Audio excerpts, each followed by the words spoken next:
bentuk penyalahgunaan pra-peradilan. Menimbang bahwa berdasarkan seluruh uraian pertimbangan di atas, maka permohonan pra-peradilan pemohon sudah tidak relevan lagi sehingga sudah sepatutnya dinyatakan ditolak untuk seluruhnya.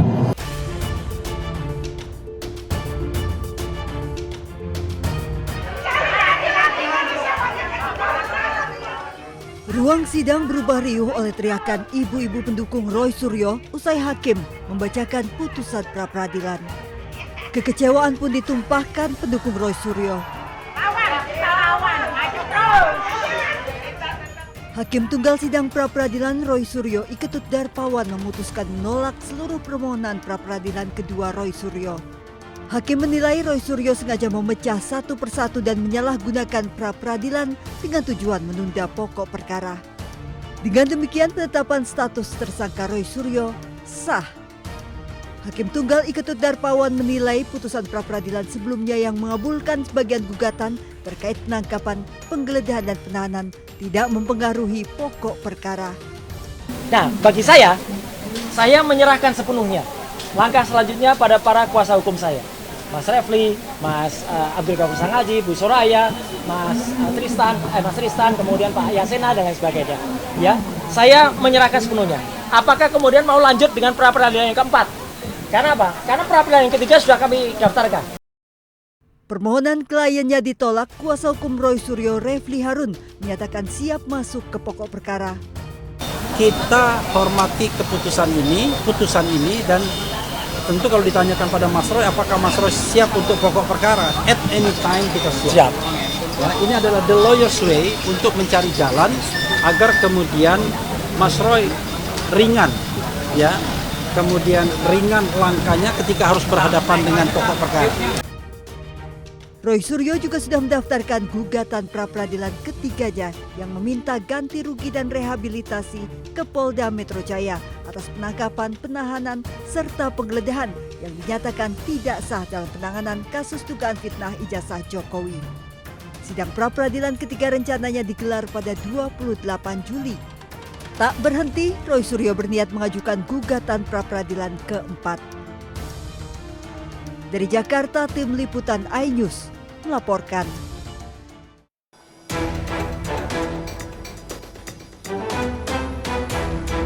Roy Suryo lagi-lagi ajukan pra-peradilan ke Pengadilan Negeri Jakarta Selatan. Kali ini Roy mengajukan gugatan untuk menuntut ganti rugi ke Polda Metro Jaya terkait penanganan hukum kasus ijazah Jokowi, di mana berhubungan dengan putusan dari pra-peradilan pertamanya. Tak hanya berhenti di pra-peradilan ketiga, Roy Suryo bahkan siap mengajukan pra-peradilan keempat. Apakah kemudian mau lanjut dengan pra-peradilan yang keempat? Karena apa? Karena pra-peradilan yang ketiga sudah kami daftarkan. Dan insya Allah akan bersidang pada hari Selasa tanggal 28 Juli yang akan datang. Dengan materi adalah ganti rugi atas putusan pra-peradilan yang pertama. Nah ini kita bisa uji nanti. Apakah putusan ganti rugi itu akan kemudian diterima atau ditolak? Permohonan pra-peradilan ketiga Roy didaftarkan ke pengadilan pada Rabu 15 Juli 2026 dan teregistrasi dengan klasifikasi perkara mengenai ganti kerugian. Tergugat satu adalah Kapolda Metro Jaya, Direskrimum Polda Metro Jaya, Kasubdit Kamnek, dan tim penyidik. Sementara tergugat kedua adalah Kejati DKI Jakarta, Aspidum Kejati DKI Jakarta, Kejari Jaksel, dan tim JPU. Tim Liputan iNews melaporkan.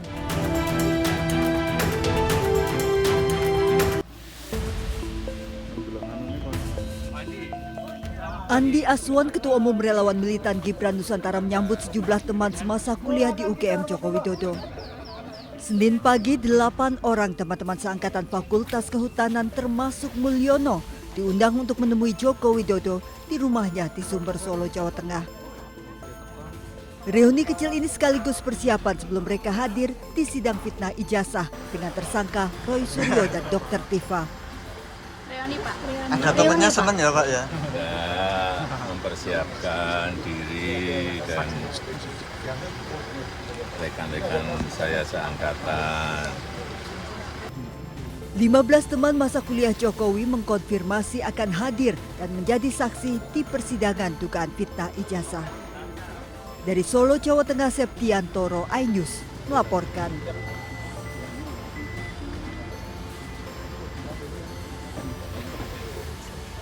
Ada kabar Bapak ke dari reshuffle nanti Pak, khusus Pak, itu tanggapannya gimana? Apa ada evaluasi? Waduh, lo itu masa gue ngalah-ngalahin presiden, itu hak kebebasan kita bos, ampun Udah bos, pernah dipanggil Pak untuk ampun. evaluasi gitu misalnya Pak? Kalau dipanggil ya sering tiap saat, tapi nggak ada urusan begituan. Terkait pemasarannya kemarin Pak? Nggak ada komunikasi Bapak.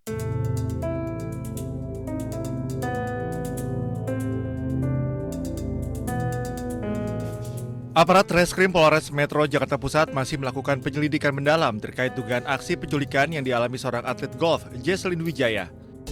Pihak kepolisian telah mendeteksi keberadaan korban yang telah meninggalkan Indonesia. Hal itu diketahui dari pemeriksaan manifest penumpang di mana Jesslyn Wijaya terindikasi terbang ke Kuala Lumpur bersama dua kerabatnya berinisial EA dan EI. Ketiganya berangkat dari Bandara Ahmad Yani Semarang, Jawa Tengah beberapa hari lalu. Meski begitu, polisi belum bisa menyimpulkan apakah ada unsur paksaan atau atas keinginan sendiri, mengingat hingga kini belum ada keterangan resmi baik dari korban maupun keluarga. Ada indikasi bahwa yang bersangkutan J ini sudah meninggalkan Indonesia atau terbang berdasarkan manifest yang kami temui melalui Jawa Tengah, Bandara Ahmad Yani, bersama dengan dua orang yang kami juga ketahui dua orang tersebut adalah kerabatnya EA dan EI. Sementara rekan korban berinisial NA yang telah membuat laporan resmi ke Polres Metro Jakarta Pusat sempat mengajukan pencabutan perkara pada Minggu 19 Juli kemarin, namun belum dikabulkan oleh pihak penyidik. Dari Jakarta, Rani Sanjaya, iNews melaporkan.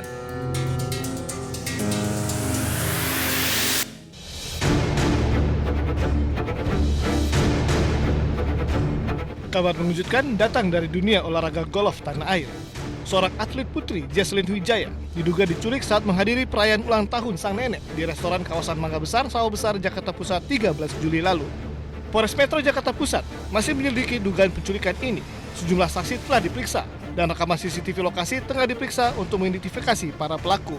Meski pelapor yang juga teman dekat korban mencabut laporan, namun polisi masih tetap menyelidiki kasus ini untuk memastikan ada tidaknya unsur penculikan yang dialami korban. Kita masih belum menemukan keterangan perkara yang sebenarnya terjadi, apakah ada perbuatan pidana atau tidak dalam peristiwa tersebut. Artinya korban sudah ditemukan? Belum, jadi untuk korban sendiri masih kami lakukan penyelidikan keberadaannya. Ada kemungkinan tidak di kota Jakarta, namun kami masih melakukan penyelidikan sampai dengan menemukan benarkah peristiwa ini atas kemauan korban atau memang ada dugaan tindak pidana penculikan seperti yang dilaporkan di awal. Menurut kesaksian, saat kejadian korban dibawa paksa pria berbadan kekar dengan mata serta mulut dibekap. Meski sempat berteriak minta tolong dan memberontak, korban tetap digotong paksa masuk ke dalam mobil. Setelah kejadian itu, pihak keluarga dan teman-teman tidak bisa menghubungi dan mengetahui keberadaan korban. Dari Jakarta, Rani Sanjaya, iNews melaporkan.